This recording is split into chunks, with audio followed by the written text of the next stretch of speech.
because in the world of ideas and words and conceptions and inherited social notions, every one of us is perfectly convinced that he is a self, an ego. But when we step out of that world of conventional ideas into the clear daylight of reality, and with wide open eyes look for ourself, what do we find?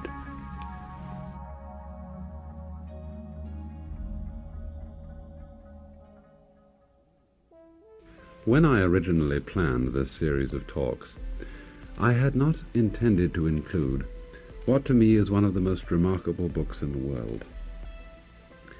The reason I hadn't originally intended to include it in the series is that to the average person who is not acquainted with these matters, it's a book of extraordinary difficulty, despite the fact that from another point of view, it's a very simple book. But at any rate, I thought I'd have a shot at it. This book is called in its Chinese title, Wu Men Guan, and literally translated that means no gate barrier, or you might call it the Gateless Gate, or the gate which is no gate. The book is representative of an extremely important school of Buddhism known as Zen in Japanese and as Chan in Chinese.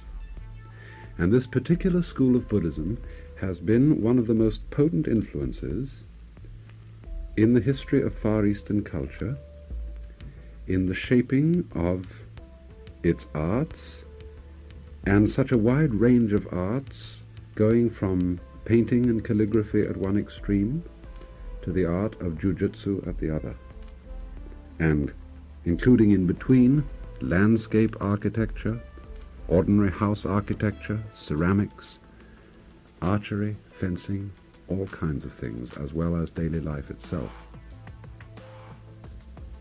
And because Zen has been of such great influence in forming the cultures of the Far East, it's one of the most important types of Oriental philosophy for us to understand.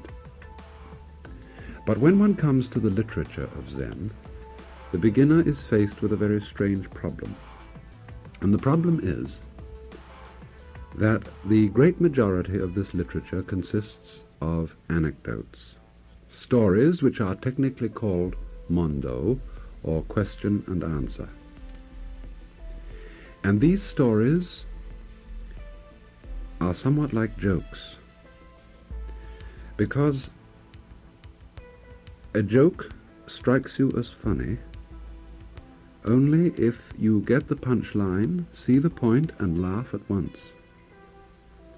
If somebody has to draw a diagram and explain the joke to you and tell you just why it's funny, well, it falls flat. And it's the same with these stories. There is a meaning to them, but this meaning is not a symbolic meaning, as I will try and explain in a little while. You don't really have to be in the know about a kind of subtle and obscure system of symbols in order to be able to interpret them. The strange thing about these stories is that the point which they convey is so obvious that it's difficult to see. And the problem about explaining a book of this kind is that the more I might succeed in giving you what would seem to you like a convincing and satisfactory explanation, the more I should be fooling you. Why would that be? Well, for exactly the same reason as if I were explaining jokes. If I explain a joke and draw a diagram of it, I cheat you out of the laugh. You will never have a belly laugh over it. You'll at most have a rather polite, throaty laugh. But if I do not explain the point of a joke to you, even if you do not see the point immediately it is told, sometime later, while you're ruminating over it, the point may suddenly occur to you, and then you may get the benefit of laughter. However, the point of these Zen stories is not so much to make you laugh, but to create a state of mind which in some respects is rather similar to laughter, in that it is a state of profound feeling. It's not just a state of understanding words, and that profound feeling is called in the technical language of Zen Buddhism Satori. And Satori is more literally sudden awakening. I think when I was talking about the Diamond Sutra, I tried to give some explanation of what is meant in Buddhism by awakening. I'm not going to try and give a further definition of what it means, except by agency of the stories themselves and some comments about them. But awakening is the goal of all Buddhist endeavor. It is a kind of psychotherapy, a kind of transformation of the consciousness of the everyday person, which is held to be a sleep, into a state of awakening, in which you might say he is so clearly conscious of reality that he is never fooled anymore by the illusions of life. Before I turn to the actual stories contained in our book, The No-Gate Barrier, I think I should say something by way of introduction about Zen itself, because Zen is really an extraordinary phenomenon in the history of philosophy and religion. The reason why Zen is so peculiar is that it has, to begin with, no doctrines that can be stated in words, nothing that it requires anybody to believe. It has no system of formulated philosophy. In fact, it doesn't really have anything to say at all. What is remarkable about Zen is that it endeavors to convey its message, the realization which constitutes awakening in Buddhism, without the intermediary of words and ideas. There are 4 statements which sum up the character of Zen Buddhism, and they are as follows. A direct transmission of awakening outside the scriptures. No dependence on words and letters. Direct pointing. And finally, seeing into one's own nature and becoming a Buddha, which is to say, an awakened one. I particularly want to concentrate on what is meant for the moment by direct pointing, because this is the technique in which Zen excels.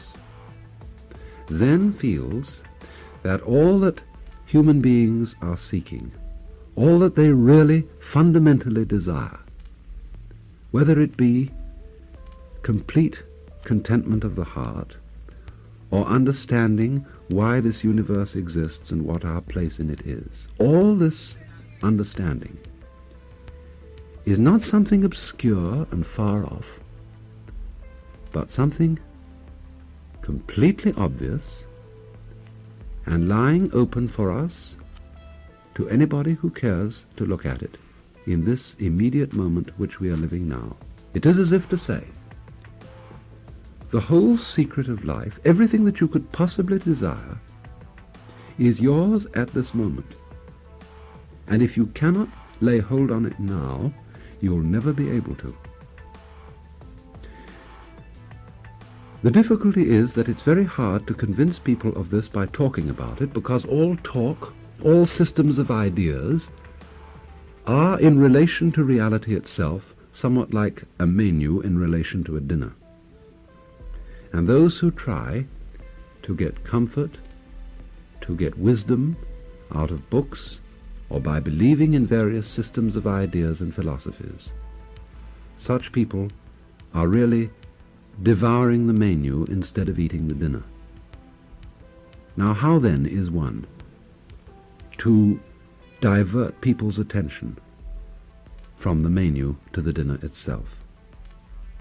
There is only one way, and that is to point directly at the dinner. To stop talking about it, to stop writing about it, and to point at it directly. And this is what Zen does, and most of these stories from the No-Gate Barrier, the Wumen Quan, are examples of direct pointing.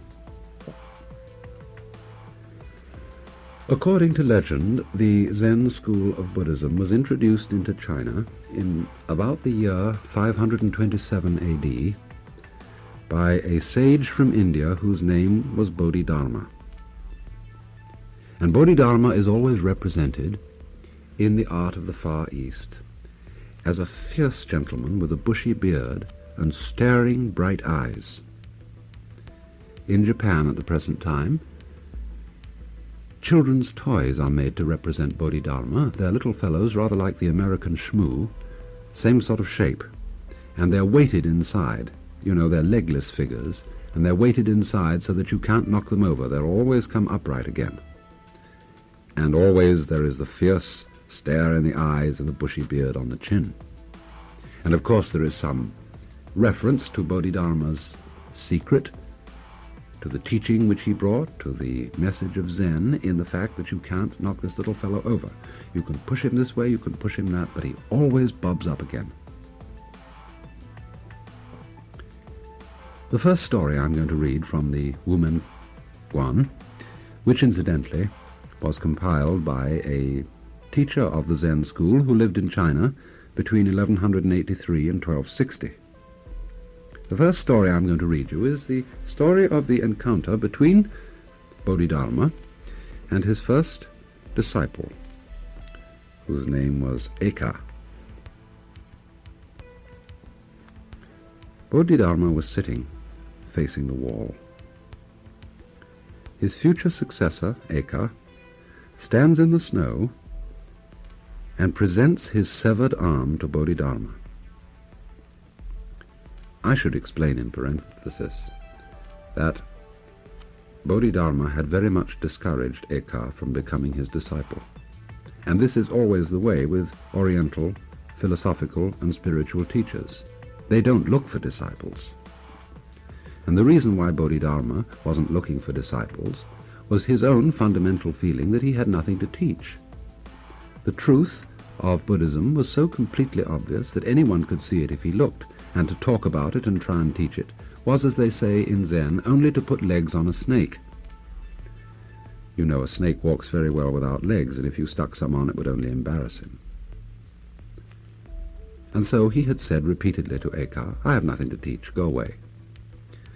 But Eka was so convinced that Bodhidharma had some secret which he could convey to him, that at last, as a token of sincerity, he cut off one of his arms while standing outside the teacher's hut in the freezing snow and presented it to the teacher, crying, "My mind is not pacified. Master, pacify my mind." Bodhidharma says, "If you bring me that mind, I will pacify it for you." Eka said, "When I search for my mind, I cannot hold it." Bodhidharma said, "Then your mind is pacified already." And it is said that at this moment Eka had a sudden insight into the whole mystery of life, the problem of peace of mind, and the essential meaning of Buddhism itself. To each one of these stories, the editor of the book has added a comment and a poem, and I'm going to read the comment which he's put here. "That broken-toothed old Hindu, Bodhidharma, came thousands of miles over the sea from India to China as if he had something wonderful. He is like raising waves without wind. After he remained years in China, he had only one disciple, and that one lost his arm and was deformed. Alas, ever since he has had brainless disciples." And the poem? Why did Bodhidharma come to China? For years monks have discussed this. All the troubles that have followed since came from that teacher and disciple.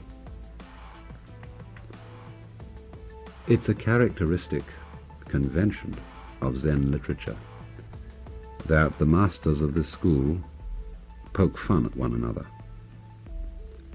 because insofar as they seem to be masters, they all realize that calling themselves masters is kind of a joke, because a master is after all one who has something to teach, and in Zen there is nothing to teach. The more one teaches, the more one tries to explain it, the more obscure it becomes. Just like the more one explains the joke, the less funny it becomes. Going back to the story about Bodhidharma and Eka, Eka is expressing a very ordinary, simple human problem. He says, I have no peace of mind. What does he mean by mind? We might say soul, we might say ego or self. I feel that I am unhappy, I need peace. And so Bodhidharma says very naturally, bring out this soul, this mind of yours, and I'll pacify it. But Eka says, you know, when I try to find myself, I can't. I look and look, but then I realize that I'm looking for the one who is looking, and I can never lay hold on it. But Bodhidharma said, there, your mind is pacified already. I feel very diffident, really, about making any comment to a story of that kind, but just in the nature of a little bit of a hint. We're all very convinced indeed that we exist as a kind of self or ego, and our selfishness is one of our major problems. It would, wouldn't it, be rather fascinating to find that when we look for ourselves, we are not really there. As if where we expected to find ourselves, in the center of all our experience, we found only a hole, an empty space. And then the problem of myself, my happiness, my peace of mind, would have disappeared. There is no one whom one has to pacify, whom one has to make happy. You're not actually there. But of course one can't discover that just by hearing about it. You have to look and see. That's why one of the fundamental questions in all Oriental philosophy is the simple question, who are you? Look and try to find out who it is that is trying to find out who it is that is trying to find out. This is, after all, a parable of what everybody is doing who is engaged in what we in the West call self-seeking. And this is really as stupid as somebody sitting down solemnly in a chair and gnashing away, trying to bite his own teeth. Well then, here's another story from the No-Gate Barrier. There was once a teacher called Tozan, and one day when he was weighing some flax, a student came to him and said, "What is Buddha?" This question can mean, what is reality, or what is it to be awakened? Tozan answered, "This flax weighs 3 pounds. Period." Then I'll read you the comment. Old Tozan's Zen is like a clam. The minute the shell opens, you see the whole inside. However, I want to ask you, do you see the real Tozan? And then the poem. 3 pounds of flax in front of your nose. Close enough, and the mind is still closer. Whoever talks about affirmation and negation lives in the right and wrong region. Now you must not suppose that there is some symbolism in saying this flax weighs 3 pounds. Oh, I know some commentators have tried to explain that in Buddhism there are 3 precious jewels: the Buddha himself, the Dharma or his doctrine, and the Sangha or his ordained followers. But the 3 pounds of flax don't refer to the 3 jewels. Tozan answered, "This flax weighs 3 pounds, just as you might answer a very simple question about, 'Where are you going?' You say, 'Well, I'm going in town to buy groceries.' Or, 'What kind of a day was it yesterday where you live?' Oh, you say, 'It was raining a good deal of the time.' And this flax weighs 3 pounds is an answer just like that. But it seems, doesn't it, a strange answer to give to a question like, what is reality? Or what is it to be fully awakened? Well, Zen teachers say that they derived this tradition of answering questions in that direct, simple way from the Buddha himself. Because our book contains a story that this was the way in which the Buddha passed on the secret of his own teaching to his principal disciple, whose name was Mahakashapa. And this is the story. When the Buddha was in the Gridrakuta mountain, he turned a flower in his fingers and held it before his listeners. Everyone was silent. Only Mahakashapa smiled at this revelation, although he tried to control the lines of his face. The Buddha said, "I have the eye of the true teaching, the heart of nirvana, of awakening, the true aspect of the formless, the ineffable stride of the doctrine. It is not expressed by words, but especially transmitted beyond teaching. This teaching I now give to Mahakashapa." And then the very amusing commentary of Wumen. Golden-faced Buddha thought he could cheat anyone. He made the good listeners as bad and sold dog meat under the sign of mutton. And he himself thought it was wonderful. What if all the audience had laughed together? How could he have transmitted the teaching? And again, if Mahakashapa had not smiled, how could he have transmitted the teaching? If he says that realization can be transmitted, he is like the city slicker that cheats the country dub. And if he says it cannot be transmitted, why does he approve of Mahakashapa?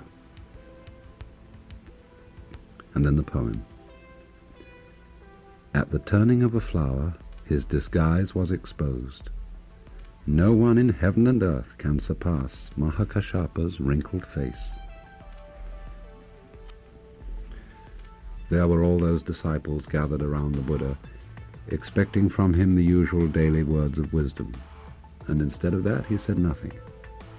He just picked up a flower and held it in his hand. And this is the same sort of answer that Tozan gave when he was asked, "What is reality?" He just said, "This flax weighs 3 pounds.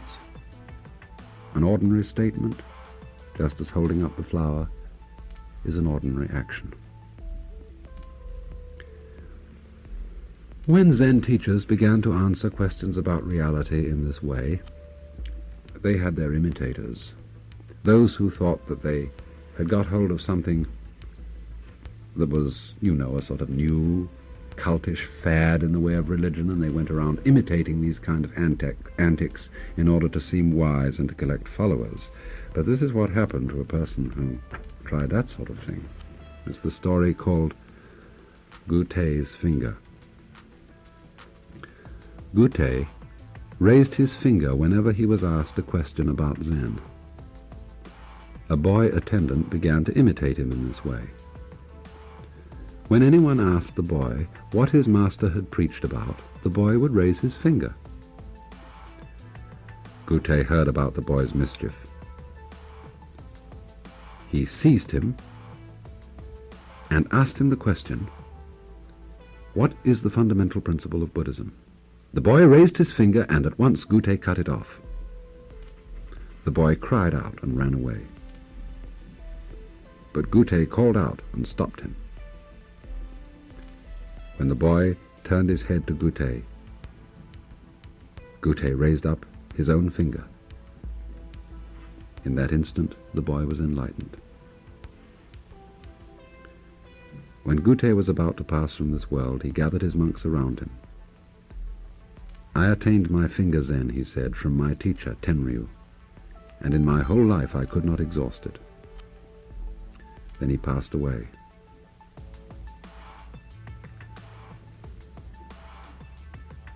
So the secret of the thing is not just in being able to do some strange antics in answer to questions. And the fellow, who didn't really understand but imitated his understanding, got into very serious trouble. But despite of his getting into trouble, he realized the thing in the end. Here is a story in which perhaps the point of this kind of thing begins to come a little clearer. And it's called the story of tipping over the pitcher. Hyakujo wished to send a monk to open a new monastery. He told his pupils that whoever answered a question most ably would be appointed. Placing a water pitcher on the ground, he asked, "Who can say what this is without calling its name?" The chief monk said, "No one can call it a wooden shoe." But Isan, the cooking monk, tipped over the pitcher with his foot and went out. Hyakujo smiled and said, "The chief monk loses," and Isan became the master of the new monastery.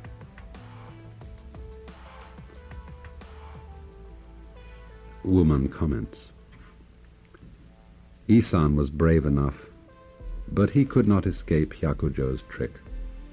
After all, he gave up a light job and took a heavy one. Why, can't you see he took off his comfortable hat and placed himself in iron stocks? If I talk all the time and never listen to what others have to say, I shall lose touch with my fellow men. In the same way, if I think all the time, which is in a way talking to myself inwardly, I shall lose touch with the reality with which words are about, which they are intended to symbolize. It is the fundamental insight of Zen that by an excess of thinking, men have lost touch with the real world in which they live. The solution to this problem is to be silent in one's mind and to look again at the real world, not thinking but seeing it directly. This can't be talked about. If I want you to listen to music, any advice to do so will drown out the music. The directest way is to play the music itself.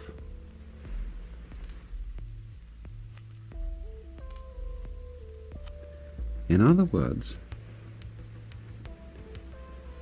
he had seen that the reality of the pitcher was not the word or the idea, pitcher, but was something non-verbal. And by this action demonstrated that this was his understanding. You cannot put what it is into words.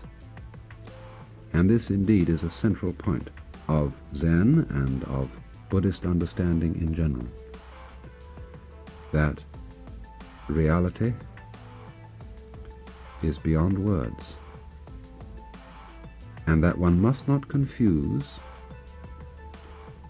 the world of things as we think about them and talk about them and name them with the world as it actually is.